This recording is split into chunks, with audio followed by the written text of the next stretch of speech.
तो वहीं जीने के लिए सबसे जरूरी चीजों में से एक शुद्ध हवा और पानी है। ऐसे में जल संचय पर केंद्र की नरेंद्र मोदी सरकार ने विशेष पहल की शुरुआत की है। इसी कड़ी में आज गुजरात के सूरत में जल संचय जन भागीदारी पहल को लेकर एक विशेष कार्यक्रम का आयोजन किया गया है। सूरत के इंडोर स्टेडियम में आयोजित कार्यक्रम में राजस्थान के मुख्यमंत्री भजनलाल शर्मा ने शिरकत की है। इस दौरान सीएम भजनलाल शर्मा ने क्या कुछ कहा, आपको सुनाते हैं।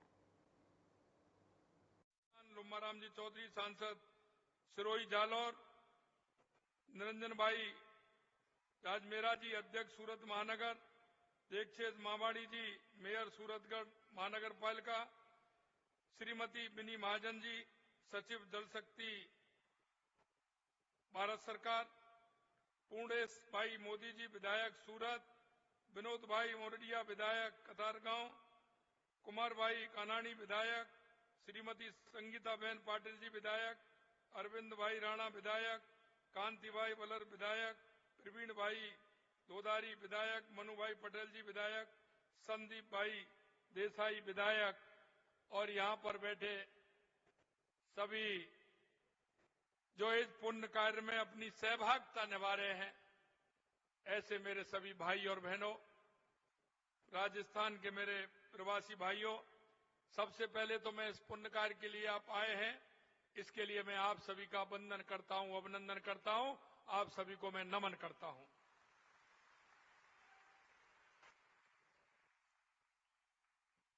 मैं सूरत में रहने वाले और इस कार्य से जुड़ने वाले सभी भाई बहनों को बहुत धन्यवाद देना चाहता हूं, क्योंकि हमें पता है देश के यशस्वी प्रधानमंत्री नरेंद्र मोदी जी के नेतृत्व में हमारा देश आगे बढ़ रहा है। और मेरे राजस्थान के जो प्रवासी भाई हैं वो तो अच्छी तरह जानते ही हैं, लेकिन गुजरात के भाई भी अच्छी तरह से जानते हैं कि राजस्थान एक ऐसा प्रदेश है जिसमें पानी की बहुत बड़ी आवश्यकता होती है। हमेशा राजस्थान की अगर बात होती है तो हम पानी की बात करते हैं, लेकिन मैं धन्यवाद देना चाहता हूं देश के यशस्वी प्रधानमंत्री नरेंद्र मोदी जी को कि आपने देखा होगा 2003 में जबकि राजस्थान ने किसी से कहा नहीं, लेकिन पड़ोसी होने का जो नाता होता है वो अपने आप मन के भावों से निकल करके आता है। और 2003 में जब माननीय हमारे प्रधानमंत्री जी यहां के मुख्यमंत्री थे तो हमारा सटा हुआ क्षेत्र जालौर और बाड़मेर, जहां पानी की बहुत बड़ी दिक्कत होती थी, हमें सबसे पहले 2003 में नर्मदा का पानी देकर राजस्थान वालों पर बहुत बड़ी मेहरबानी की थी, क्योंकि वो पड़ोसी के दर्द को जानते थे, अनुभव करते थे, तो उन्होंने राजस्थान के लिए पानी दिया। और यही मैं अब कहना चाहता हूं, हमारे माननीय सीआर पाटिल जी ने और हमारे यशस्वी मुख्यमंत्री भूपेंद्र जी पटेल जी ने ये जो योजना कर्म भूमि से जन्म भूमि, जल संचय जन भागीदारी जन आंदोलन, जो ये कार्यक्रम आज यहां हो रहा है, मैं कह सकता हूं कि इसको सबसे बड़ा लाभ राजस्थान को मिलने वाला है। और राजस्थान के हमारे भाई बहन पूरी तरह से पानी की स्थिति को जानते हैं, क्योंकि मध्य प्रदेश के अंदर भी पानी है, गुजरात के अंदर भी है, बिहार के अंदर तो सम्राट जी ने बताया कि कितना पानी आता है। अगर कहीं पानी से अछूता है तो वो राजस्थान है। इसलिए मेरा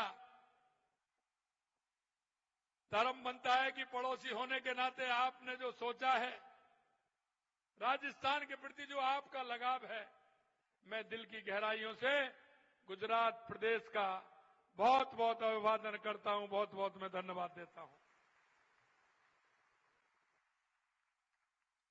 यह अभियान हमारी आने वाली पीढ़ियों को याद रहेगा, क्योंकि जिस तरह से मैं आज कह रहा हूं कि 2003 में देश के यशस्वी प्रधानमंत्री नरेंद्र मोदी जी जब यहां मुख्यमंत्री थे तो राजस्थान को देखकर गुजरात से पानी देने का काम किया। राजस्थान जहां जल हमेशा से एक अनमोल संसाधन रहा है। वहां जल संरक्षण की परंपरा रही है, क्योंकि हमको तो जल उतना ही मिलता है, बारिश भी कम होती है। लेकिन मैं कह रहा था कि माननीय पाटिल साहब, ये हमारी पुरानी परंपरा रही है जल संरक्षण करने की, लेकिन आपने एक नया उत्साह और उमंग राजस्थान के लोगों में पैदा किया है। हमारी पानी की बहुत बड़ी आवश्यकता होती है। आपने एक अच्छी मिसाल भी बनाई है। मैं हमारे राजस्थान वासियों की तरफ से आपको धन्यवाद देता हूं। हमारे पूर्वजों ने जल संरक्षण की आवश्यकता को गहराई से समझा और उन्होंने डिग्गी बनाने का, कुंड बनाने का, बावरी बनाने का ये काम हमारा राजस्थान में बहुत हुआ है। लेकिन आपने एक नए आयाम जो स्थापित किया है, निश्चित रूप से इससे अगर हमारा जमीन में पानी रहेगा तो उसको कभी भी निकाल सकते हैं। और हर प्रदेश की जो सबसे पहली आवश्यकता होती है वो पानी की होती है। चाहे कोई भी क्षेत्र हो, सबसे पहले पानी की आवश्यकता होती है। इसलिए मैं कहना चाहता हूं, राजस्थान के अंदर अपार संभावना है, हर क्षेत्र में अपार संभावना है। चाहे वो मिनरल के क्षेत्र में हो, हमारे यहां मिनरल बहुत बड़ी मात्रा में है। चाहे वो हमारे पर्यटक की दृष्टि से हो, चाहे वो कृषि की दृष्टि से हो, हमारा राजस्थान खुशहाल है। लेकिन सिर्फ कमी है तो वो पानी की है। और पानी की कमी को पूर्ति करने के लिए टांके, तालाब, कड़ीन, नाडियां, पाट, जोहड़ के माध्यम से वर्षा जल को सहेजने का काम हम करते हैं। मैं इतना कहना चाहता हूं कि जिसके मन में होती है और जिसको दर्द दिखता है, देश के यशस्वी प्रधानमंत्री नरेंद्र मोदी जी ने जब हमारी सरकार 10 महीने पहले जब आई थी तो उन्होंने राजस्थान का दर्द समझा। और सबसे पहले मैं आपको बताना चाहता हूं, सबसे पहले जो राजस्थान की जो समस्या थी, मध्य प्रदेश की जो समस्या थी, देश के यशस्वी प्रधानमंत्री नरेंद्र मोदी जी ने उन समस्या को हल करने का काम किया। चाहे वो राजस्थान की ईआरसीपी, राजस्थान और मध्य प्रदेश की मिलकर ईआरसीपी की योजना हो, चाहे हमारी हरियाणा के साथ यमुना जल का समझौता हो, चाहे हमारा पोंग डैम से पानी आने वाला इंदिरा गांधी नहर के माध्यम से हमारे राजस्थान को आता हो, चाहे हमारा माही डैम के माध्यम से हमारी जाखम और हमारे सोमकमला के माध्यम से हमारे 3-4 जिलों में पानी हो, या देवास स्कीम से माध्यम से उदयपुर से हमारे राजस्थान को पानी मिलने वाला था। इन सारे स्कीमों को उन्होंने आगे बढ़ाने का काम किया। और इधर तो मध्य प्रदेश और राजस्थान ईआरसीपी का समझौता कराया, उधर हरियाणा का यमुना का समझौता कराने का काम किया। अभी हरियाणा में चुनाव हो रहे थे, कांग्रेस वालों ने एक उसमें अपने घोषणा पत्र में लिखा, और घोषणा पत्र में उन्होंने लिखा कि जो हरियाणा और राजस्थान का जो समझौता हुआ, यमुना समझौता, हमारी सरकार आएगी तो हम उसको रद्द करेंगे। ये उनकी सोच देखिए। एक सोच तो वो होती है पड़ोसी होने के नाते। 2003 में देश के यशस्वी प्रधानमंत्री नरेंद्र मोदी जी ने राजस्थान को पानी देने का काम किया, और एक पड़ोसी वो भी है, सरकार आई नहीं, उससे पहले ही कह रहे हैं कि जो समझौता राजस्थान और हरियाणा के बीच में हुआ है, उस समझौता को हम रद्द करेंगे। हमने भी कहा कि आपके सपने हैं, आओगे जब ही तो रद्द करोगे, जब आओगे नहीं तो कैसे रद्द कर दोगे। मैं आपसे सही कहना चाहता हूं कि जब दृढ़ इच्छा शक्ति होती है और नेतृत्व करने वाले देश के यशस्वी प्रधानमंत्री नरेंद्र मोदी जैसे होते हैं, कि दुनिया की कोई ताकत नहीं रोक सकती। यह मैं आपको बताना चाहता हूं। मैं आपसे इतना कहना चाहता हूं कि जिस तरह से देश के यशस्वी प्रधानमंत्री नरेंद्र मोदी जी के नेतृत्व में हर क्षेत्र में हमारा देश आगे बढ़ा है, 2014 के बाद देश में जो परिवर्तन दिखने लगा है, आज हम आप सब महसूस कर रहे हैं। 2014 के बाद चाहे गरीब कल्याण की योजनाएं हो, चाहे हमारे विकास की योजनाएं हो, चाहे आतंकवाद और नक्सलवाद का खात्मा हो, या दुनिया में बढ़ता हुआ भारत का गौरव हो, ये देश के एक एक व्यक्ति को, एक एक नागरिकों को देखने को मिल रहा है।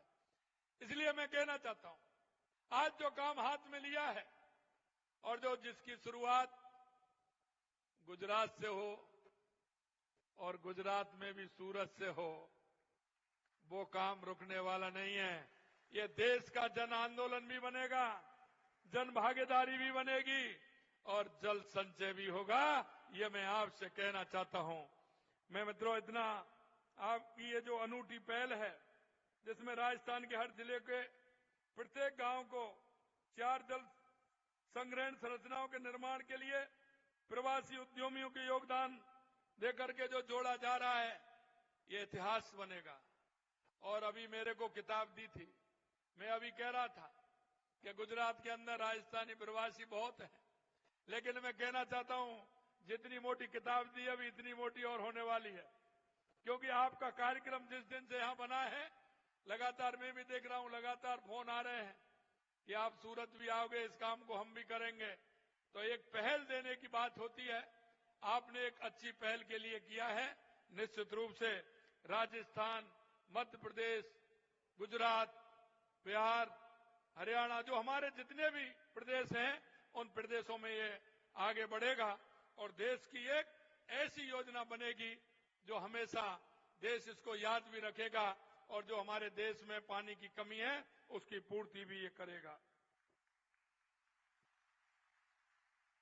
क्योंकि राजस्थान सरकार द्वारा चलाए जा रहे मुख्यमंत्री जल स्वावलंबन योजना 2.0 का भी हम उल्लेख करना चाहूंगा। इस अभियान के तहत हमने राजस्थान में जल संरक्षण का कार्यक्रम किया, जल स्वावलंबन का काम किया। निश्चित रूप से ये योजना उसमें और हमारी सहभागिता बढ़ाने का काम करेगी। और मैंने जैसा कहा, प्रथम चरण में आपने जो 5,000 से अधिक गांव में 3,500 करोड़ रुपए की लागत से 1,10,000 कार्य करवाए जाएंगे। जिन आज योजनाओं का आपने किया है उसमें 1,10,000 कार्य इसमें कराए जाएंगे। लगभग राजस्थान के आधे गांव के लगभग इसमें आते हैं। मैं ईश्वर की कृपा से भी हमें कई चीज, आप देखते हैं ना, जब मन में दृढ़ इच्छा शक्ति होती है, काम करने का जज्बा होता है। मैं कहना चाहता हूं माननीय CR पाटिल साहब कि इस बार राजस्थान में जो वर्षा हुई है, जितने भी राजस्थान के बांध हैं, एक भी बांध खाली नहीं है, पूरे के पूरे बांध भरे हुए हैं। और उसका कारण है कि जिस तरह से देश के यशस्वी प्रधानमंत्री नरेंद्र मोदी जी पानी के विषय को लेकर के पूरे देश में काम कर रहे हैं, तो ईश्वर भी मेहरबान है। हमने कहा था हमारी ERCP योजना यमुना समझौता जब हुए थे, मैंने कहा ये समझौते हुए हैं, लेकिन इससे पहले भी एक ERCP और यमुना आ जाएगी। और वो ठीक हुआ कि राजस्थान में पूरे 4 महीने बारिश हुई है। और अभी भी हमारे मध्य प्रदेश के मुख्यमंत्री जी कह रहे थे, वो लेट हुए, कि आज भी उज्जैन में बारिश हो रही है। अरे ये तो होनी ही है, क्योंकि कृष्ण गमन पथ बन रहा है, वो राजस्थान से मध्य प्रदेश जाएगा और मध्य प्रदेश से गुजरात भी आएगा। भगवान कृष्ण मथुरा से राजस्थान के रास्ते से शिक्षा लेने के लिए संदीपन गुरु के आश्रम में उज्जैन गए थे। और जब वहां से उन्होंने पूरी शिक्षा ग्रहण की तो फिर वो द्वारका आए। तो मथुरा से लेकर के राजस्थान, राजस्थान से लेकर मध्य प्रदेश और मध्य प्रदेश से लेकर के गुजरात, ये भगवान कृष्ण की भूमि है। और भगवान कृष्ण की भूमि में ये काम होना उनकी प्रेरणा है और देश के यशस्वी प्रधानमंत्री नरेंद्र मोदी जी के नेतृत्व में ये काम हो रहा है। अंत में मैं आपसे इतना कहना चाहता हूं कि पानी की महिमा को हम आप जानते हैं, हमारे बुजुर्गों ने बहुत अच्छा किया। सीएम भजनलाल शर्मा को आप सुन रहे थे, जो कि सूरत पहुंचे थे, जहां पर जनता को संबोधित किया। फिलहाल इस बुलेटिन में इतना ही। नमस्कार।